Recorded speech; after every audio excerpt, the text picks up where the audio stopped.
Hello friends, welcome to Krishna's kitchen. ಹಾಗೆಯೇ ಇವತ್ತಿನ special ನಾಟಿ ಸ್ಟೈಲ್ ಚಿಕನ್ ಬಿರಿಯಾನಿ. ನಾವು ಬಾಯ್ಲರ್ ಕೋಳಿ ಚಿಕನ್ನ ಬಳಸಿ ಬಿರಿಯಾನಿ ಮಾಡಿದ್ದೀವಿ. ಹಾಗೆಯೇ ಇದು ಮೊಟ್ಟೆ ಕೋಳಿಲಿ ಮಾಡ್ಬೋದು ಮತ್ತು ನಾಟಿ ಕೋಳಿಲೂ ಮಾಡ್ಬೋದು. ಹಾಗೆಯೇ ಇದೇ ಕನ್ಸಿಸ್ಟೆನ್ಸಿಲಿ ಮಟನಲ್ಲೂ ಸಮೇತ ಇದೇ ರೀತಿಯಾಗಿ ಮಾಡ್ಬೋದು.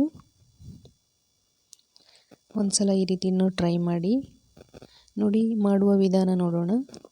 ಸಿಂಪಲಾಗಿ ಒಂದು ಮಸಾಲನ ರೆಡಿ ಮಾಡ್ಕೋತಾ ಇದ್ದೀವಿ. ಇದಕ್ಕೆ ನಾನು ಒಂದು ಮಿಕ್ಸಿ ಜಾರ್ನ ತೊಗೊಂಡಿದ್ದೀನಿ. ಅದಕ್ಕೆ ಸ್ವಲ್ಪ ಬೆಳ್ಳುಳ್ಳಿ, ಒಂದು 5ರಿಂದ 6 ಹಸಿಮೆಣಸಿನ, ಹಾಗೆ ಒಂದು 2 ಇಂಚಷ್ಟು ಹಸಿ ಶುಂಠಿ ಮತ್ತು ಸ್ವಲ್ಪ ಪುದೀನ ಸೊಪ್ಪು, ಹಾಗೆಯೇ ಒಂದು ಅರ್ಧ ಕಟ್ಟಿಗಿಂತ ಸ್ವಲ್ಪ ಕಡಿಮೆ ಕೊತ್ತಂಬರಿ ಸೊಪ್ಪು, ಇದಿಷ್ಟನ್ನು ತೊಗೊಂಡಿದ್ದೀವಿ. ಈಗ ಇದಕ್ಕೆ ಒಂದು ಗ್ಲಾಸಲ್ಲಿ ಒಂದು ಅರ್ಧ ಗ್ಲಾಸಷ್ಟು ನೀರನ್ನು ಹಾಕ್ಕೊಂಡಿದ್ದೀವಿ. ಈಗ ನಾವು ಇದನ್ನು ಮಿಕ್ಸಿನಲ್ಲಿ ನೈಸಾಗಿ ರುಬ್ಕೋಬೇಕು. ನೋಡಿ, ತರಿಯಾಗಿ ರುಬ್ಬಿಲ್ಲ, ತುಂಬ ನೈಸಾಗಿಯೇ ರುಬ್ಬಿಟ್ಕೊಂಡಿದ್ದೀವಿ. ಈಗ ಈ ಮಸಾಲನ ಪಕ್ಕಕ್ಕಿಟ್ಟು ಈ ಕಡೆ ನಾನು ಸ್ಟವ್ ಆನ್ ಮಾಡಿ ಒಂದು ಕುಕ್ಕರ್ನ ಬಿಸಿಗಿಟ್ಟಿದ್ದೀನಿ. ಕುಕ್ಕರ್ಗೆ ಒಂದು 4ರಿಂದ 5 ಟೇಬಲ್ ಸ್ಪೂನ್ ಆಗುವಷ್ಟು ಎಣ್ಣೆನ ಹಾಕ್ಕೊಂಡಿದ್ದೀವಿ. ಹಾಗೆಯೇ ಎಣ್ಣೆ ಬಿಸಿಯಾಗಿದ್ದ ನಂತರ ಇದಕ್ಕೆ ನೋಡಿ ಬಿರಿಯಾನಿ ಮಸಾಲ, ಚಕ್ಕೆ, ಲವಂಗ, ಪತ್ರೆ, ಪಲಾವ್ ಎಲೆ ಮತ್ತು ಏಲಕ್ಕಿ, ಮೊಗ್ಗು, ಸ್ಟಾರು ಎಲ್ಲನೂ ಹಾಕ್ಕೊಂಡಿದ್ದೀವಿ.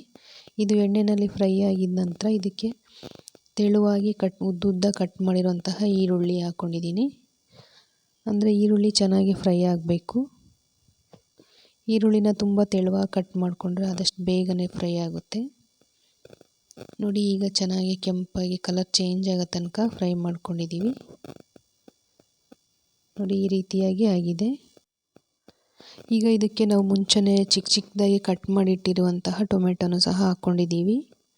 ಟೊಮೆಟೊ ಹಾಕ್ಕೊಂಡ್ಮೇಲೆ ಒಂದು 2ರಿಂದ 3 ನಿಮಿಷ ಹಾಗೆಯೇ ಚೆನ್ನಾಗಿ ಮಿಕ್ಸ್ ಮಾಡ್ಕೋಬೇಕು. ಟೊಮೆಟೊ ಹಸಿ ವಾಸನೆ ಹೋಗೋ ತನಕ ಮತ್ತು ಸ್ವಲ್ಪ ಸಾಫ್ಟಾಗಿ ಫ್ರೈ ಆಗೋ ತನಕ ಎಲ್ಲನೂ ಮಿಕ್ಸ್ ಮಾಡಿ ಒಂದು 2ರಿಂದ 3 ನಿಮಿಷ ಚೆನ್ನಾಗಿ ಫ್ರೈ ಮಾಡ್ಕೋಬೇಕು. ನೋಡಿ, ಈ ರೀತಿಯಾಗಿ ಟೊಮೆಟೊ ಚೆನ್ನಾಗಿ ಬೆಂದಿದೆ, ನೀಟಾಗಿ ಫ್ರೈ ಆಗಿದೆ. ಈಗ ಇದಕ್ಕೆ ನಾವು ಮುಂಚೆನೇ ರೆಡಿ ಮಾಡಿಟ್ಟಿರುವಂತಹ ಮಸಾಲಾನ ಹಾಕ್ಕೊಂಡಿದ್ದೀವಿ. ಈ ಮಸಾಲನೂ ಅಷ್ಟೇ ಇದು ಹಸಿ ವಾಸನೆ ಹೋಗೋ ತನಕ ನೀಟಾಗಿ ಫ್ರೈ ಮಾಡ್ಕೋಬೇಕು. ಮತ್ತು ನಾನು ಇದ್ರ ಜೊತೆಗೇ ಒಂದು 1/4 ಚಮಚದಷ್ಟು ಅರಿಶಿನ ಪುಡಿನ ಹಾಕ್ಕೊಂಡಿದ್ದೀನಿ. ಅರಿಶಿನ ಪುಡಿ ಮತ್ತು ಮಸಾಲ ಎಲ್ಲ ಹಸಿ ಇರೋದ್ರಿಂದ ಇದನ್ನು ಚೆನ್ನಾಗಿ ಫ್ರೈ ಮಾಡ್ಕೋಬೇಕು. ಅದರ ಹಸಿ ವಾಸನೆ ಎಲ್ಲ ಹೋಗೋ ತನಕ ಹಾಗೆಯೇ ಒಂದು 3ರಿಂದ 4 ನಿಮಿಷ ಚೆನ್ನಾಗಿ ಮಿಕ್ಸ್ ಮಾಡಿಕೊಂಡು ಫ್ರೈ ಮಾಡ್ಕೋಬೇಕು. ನೋಡಿ, ಇದು ಈ ರೀತಿಯಾಗಿ ಫ್ರೈ ಆಗಿ ರೆಡಿ ಆಗ್ತಾ ಇದೆ ಮಸಾಲ. ನೋಡಿ, ನಾವು ತೊಗೊಂಡಿದ್ದೀವಿ ಬಾಯ್ಲರ್ ಕೋಳಿ ಚಿಕನ್, ಅರ್ಧ kg ಚಿಕನ್ ಇದೆ. ಅದನ್ನು ನೀಟಾಗಿ ತೊಳೆದ್ಬಿಟ್ಟು ಎಲ್ಲ ನೀರಿಲ್ಲದೆ ಇರೋಂಗೆ ಎಲ್ಲನೂ ನೀಟಾಗಿ ರೆಡಿ ಮಾಡಿ ಇಟ್ಕೊಂಡಿದ್ದೀವಿ. ನೋಡಿ, ಈಗ ಮಸಾಲ ರೆಡಿಯಾಗಿದೆ. ಈ ಮಸಾಲ ಒಳಗಡೆ ಈಗ ಚಿಕನ್ನ ಹಾಕ್ಕೊಳ್ತಾ ಇದ್ದೀವಿ. ಮಸಾಲ ಒಳಗಡೆ ಚಿಕನ್ನ ಸೇರಿಸಿದ ಮೇಲೆ ಎಲ್ಲನೂ ನೀಟಾಗಿ ಮಿಕ್ಸ್ ಮಾಡ್ಕೋಬೇಕು. ಅಂದರೆ ಮಸಾಲ ಎಲ್ಲನೂ ಚಿಕನ್ಗೆಲ್ಲ ಇಟ್ಕೋಬೇಕು. ಮತ್ತು ಈಗ ನಾನು ಒಂದು 2 ಟೇಬಲ್ ಸ್ಪೂನಷ್ಟು ಉಪ್ಪನ್ನು ಹಾಕ್ಕೊಳ್ತಾ ಇದ್ದೀನಿ. ರುಚಿಗೆ ತಕ್ಕಷ್ಟು, ನಿಮ್ಗೆ ಎಷ್ಟು ಬೇಕು ಅನಿಸಿದ್ರೆ ಅಷ್ಟನ್ನು ಹಾಕ್ಕೋಬೇಕು ನೀವು. ನೋಡಿ, ಉಪ್ಪು ಹಾಕಿದ ಮೇಲೆ ಎಲ್ಲನೂ ಚೆನ್ನಾಗಿ ಮಿಕ್ಸ್ ಮಾಡಿಕೊಂಡು ಇದನ್ನು ಒಂದು 3ರಿಂದ 4 ನಿಮಿಷ ಚೆನ್ನಾಗಿ ಕುದಿಯೋದಕ್ಕೆ ಬಿಡಬೇಕು. ಯಾಕಂದರೆ ಮಸಾಲೆಗೆ ಮತ್ತು ಚಿಕನ್ಗೆ ಉಪ್ಪು ಇಟ್ಕೋಬೇಕಲ್ವ. ಹಾಗಾಗಿ ಎಲ್ಲನೂ ಮಿಕ್ಸ್ ಮಾಡಿ ಒಂದು 5 ನಿಮಿಷ ಕುದಿಯೋದಕ್ಕೆ ಬಿಡಬೇಕು. ನೋಡಿ, ಸೈಡಲ್ಲೆಲ್ಲ ಎಣ್ಣೆ ಬರೋ ಥರ ಎಲ್ಲ ಚೆನ್ನಾಗಿ ಕುದಿ ಬರ್ತಾ ಇದೆ. ಈಗ ನೋಡಿ, ಎಣ್ಣೆ ಅಂಶ ಎಲ್ಲ ಬಿಟ್ಕೊಂಡು ಚೆನ್ನಾಗಿ ಕುದಿ ಬಂದಿದೆ. ಒಂದು ಅರ್ಧ ಭಾಗ ಅಷ್ಟು ಚಿಕನ್ ಇಲ್ಲೇ ಬೆಂದಿರುತ್ತೆ. ಚಿಕನ್ ಕುದಿ ಬರೋಷ್ಟರಲ್ಲಿ ನೋಡಿ, ಈ ಕಡೆ ನಾನು ಅಕ್ಕಿನ ತೊಗೊಂಡಿದ್ದೀನಿ. ಈ ಗ್ಲಾಸಲ್ಲಿ 1 ಗ್ಲಾಸ್ ಅಷ್ಟು ಅಕ್ಕಿನ ತೊಗೊಂಡಿದ್ದೀನಿ. ನಾನು ತೊಗೊಂಡಿದ್ದೀನಿ ಇಲ್ಲಿ ಸೋನಾ ಮಸೂರಿ. ಇದನ್ನು ನೀಟಾಗಿ ನೀರು ಹಾಕ್ಬಿಟ್ಟು ಚೆನ್ನಾಗೆಲ್ಲ ತೊಳ್ಕೊಬೇಕು. ತೊಳೆದಿರ್ತಕ್ಕಂಥ ರೈಸ್ನ ನೋಡಿ ಈಗ ಚಿಕನ್ನಲ್ಲಿ ಹಾಕ್ಕೊಂಡಿದ್ದೀವಿ. ಅಕ್ಕಿನ ಹಾಕ್ಬಿಟ್ಟು ಎಲ್ಲನೂ ಮಿಕ್ಸ್ ಮಾಡ್ಕೋಬೇಕು.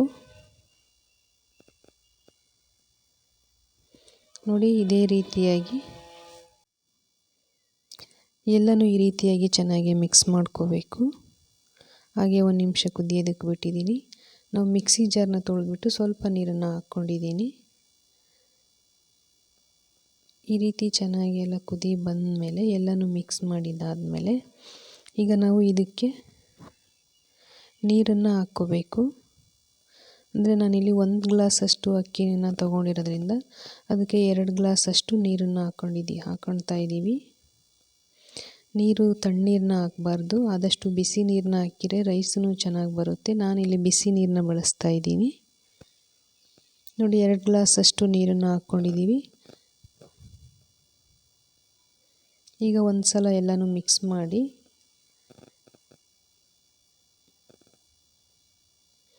ಈಗ ಇದಕ್ಕೆ ನಾವು ಕುಕ್ಕರ್ ಕ್ಯಾಪ್ನ ಕ್ಲೋಸ್ ಮಾಡ್ತಾ ಇದ್ದೀವಿ. ಕುಕ್ಕರ್ ಕ್ಯಾಪ್ನ ಕ್ಲೋಸ್ ಮಾಡಿ 2 ವಿಸಲ್ ಬಂದರೆ ಸಾಕು. ನೋಡಿ ಈಗ ವಿಸಲ್ ಬರ್ತಾ ಇದೆ. ಇದೇ ರೀತಿಯೇ 2 ವಿಸಲ್ ಬಂದಾಗಿದೆ. ಈಗ ಇದನ್ನು ಒಂದು 5 ನಿಮಿಷ ತಣ್ಣಗಾಗೋಕ್ಕೆ ಬಿಟ್ಟು ನಾವು ಮತ್ತೆ ಕುಕ್ಕರ್ ಕ್ಯಾಪ್ನ ಓಪನ್ ಮಾಡ್ತಾ ಇದ್ದೀವಿ. ನೋಡಿ ಕುಕ್ಕರ್ ಕ್ಯಾಪ್ನ ಓಪನ್ ಮಾಡಿದ ಮೇಲೆ ರೈಸ್ ಎಲ್ಲನೂ ಚೆನ್ನಾಗಾಗಿರುತ್ತೆ. ರೈಸು ಮತ್ತು ಪೀಸು ಎಲ್ಲನೂ ಒಂದೇ ಕಡೆ ಇರೋದ್ರಿಂದ ಎಲ್ಲನೂ ಹೀಗೆ ಮಿಕ್ಸ್ ಮಾಡ್ಕೋಬೇಕು. ಮೇಲೆ ಕೆಳಗೆ ಎಲ್ಲನೂ ನೀಟಾಗಿ ಮಿಕ್ಸ್ ಮಾಡ್ಕೋಬೇಕು. ಪೀಸ್ ಎಲ್ಲ ಪುಡಿ ಪುಡಿ ಆಗ್ದಂಗೆ ನಿಧಾನವಾಗಿ ನೈಸಾಗಿ ಸ್ಮೂತಾಗಿ ಇದನ್ನೆಲ್ಲನೂ ತಿರುಗಿಸ್ಕೋಬೇಕು. ನೋಡಿ ಇದನ್ನು ಈಗ ಈ ರೀತಿಯಾಗಿ ನಾಟಿ ಸ್ಟೈಲ್ ಚಿಕನ್ ಬಿರಿಯಾನಿ ರೆಡಿಯಾಗಿದೆ. ಇದನ್ನು ಒಂದು ಪ್ಲೇಟ್ಗೆ ಸರ್ವ್ ಮಾಡಿ ಇಟ್ಕೊಂಡಿದ್ದೀವಿ. ಹಾಗೆಯೇ ನಿಮಗೂ ಇದೇ ಥರ ಬಿರಿಯಾನಿ ಇಷ್ಟ ಆದರೆ ಖಂಡಿತ ಒಂದು ಸಲ ಟ್ರೈ ಮಾಡಿ. ಹಾಗೆಯೇ ಹೇಗೆ ಬಂದಿರುತ್ತೆ ಅಂತ ಕಮೆಂಟ್ ಮಾಡಿ. ಮತ್ತು ವಿಡಿಯೋ ಇಷ್ಟ ಆದರೆ ಲೈಕ್ ಮಾಡಿ, ಶೇರ್ ಮಾಡಿ, ಕಮೆಂಟ್ ಮಾಡಿ. ಕೃಷ್ಣಾಸ್ ಕಿಚನ್ಗೆ ಸಬ್ಸ್ಕ್ರೈಬ್ ಮಾಡಿ ಮತ್ತು ಸಪೋರ್ಟ್ ಮಾಡಿ.